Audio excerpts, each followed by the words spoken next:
Welcome on the channel Nice Stories. Today we have intriguing story about I met my husband 4 years ago, just before moving from Pennsylvania to Georgia. We connected instantly, and shortly after my relocation, he followed me. We fell deeply in love, and from 2015 onward, we lived together. In mid-November 2018, we sealed our commitment by getting married.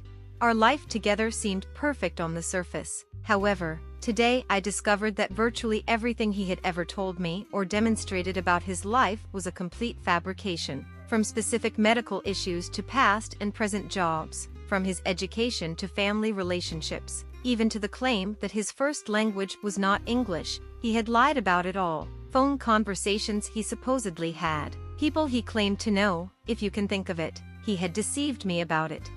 We lived together, but my name was on the lease, and I held the title to both of our cars. He had some belongings in our home, but most of it had been purchased with money I had earned over our 4 years together, plus funds from my personal savings account. I was fully prepared to let him leave with all of his stuff, even signing over the older car to him. After a quick internet search, I realized I might have grounds for annulment of my marriage on the basis of being seriously misled. I wondered what I would need to prove to make it work, and what else I needed to keep in mind to aim for an annulment instead of a divorce. He was mentally ill, though quite differently than I had been led to believe, and received Social Security disability insurance each month, which was nowhere near enough for him to live on. I needed to find a legal way to get him out of my house and life with minimal risk, damage, and cost to me.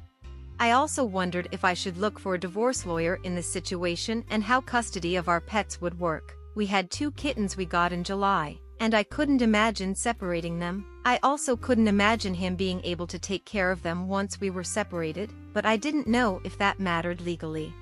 It's been a little over a year since I turned to a community for support as my life dramatically fell to pieces around me. My original post didn't get a ton of attention, but the replies I received helped me tremendously. Seeing where I am a year later may also provide some hope for those going through their own crises. In particular, the community helped me construct my initial list of immediate to-do items and put me on the right track to figure out how to extricate myself from the relationship.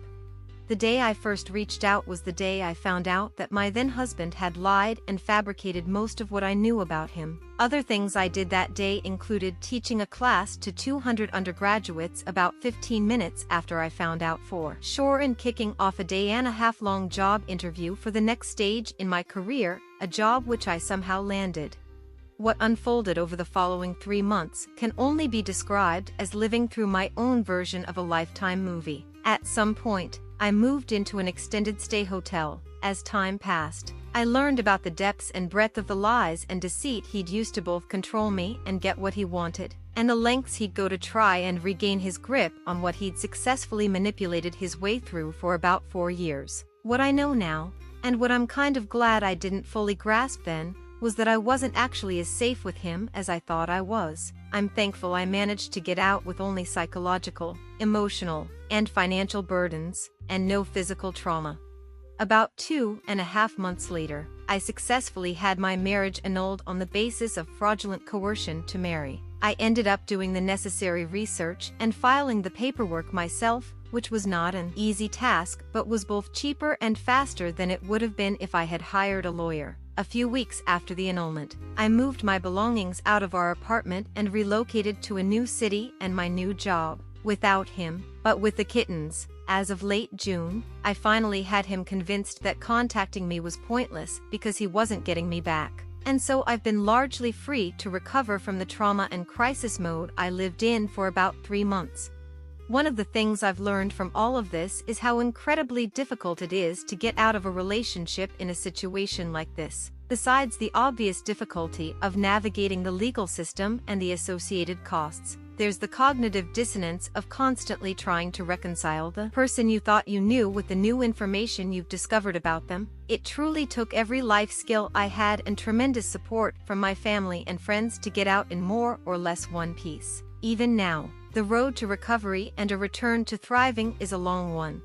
His lies and fabrications started before we met and were on a rather large scale. Ultimately, things fell apart because he made too many promises he couldn't keep. I had questions in the past but had managed to move past them. This time, it was just too much, and I asked him for evidence. I felt absolutely terrible, but I wanted a picture of something, anything, just to allay my fears.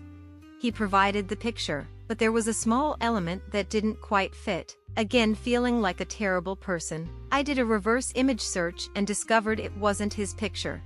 This led to more lies, as he quickly fabricated new layers to make the things I'd found out more palatable. But he took a route that raised questions about what was true and what he'd imagined. That led me to pull at some threads in an attempt to help him put some pieces together. I know, perhaps misguided. In the process, I reached out to some people who were supposedly part of his life.